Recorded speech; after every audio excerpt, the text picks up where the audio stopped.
السلام عليكم، شلونكم شباب؟ شلون الصحة شباب؟ وجانا لكم فيديو جديد وبعد سحبة طويلة. شباب فيديونا اليوم هو عبارة عن الذكاء الصناعي يتحكم بيومي لمدة يوم كامل. يلا شباب تابع المقطع وخلينا نشوف إذا كان الذكاء الصناعي خبيث أم لطيف. والله شباب أنا بصراحة خايف، بس يلا خلينا نطب الفيديو ونشوف شنو هي.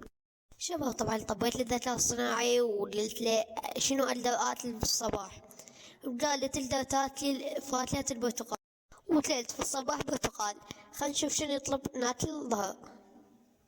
وجانا صديقنا الذكاء الصناعي وقال تقدرون تاكلون فواكه العصر مثل فاكهة الفراولة، وكلنا في العصر فاكهة. خلينا نشوف شنو يطلب ناكل بالليل.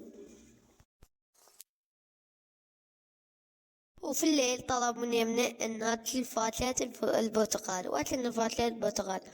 يلا شباب وصلنا لنهاية الفيديو، لا تنسوا اللايك والاشتراك ودعمونا حتى نجيكم بحلقة جديدة، وبيس.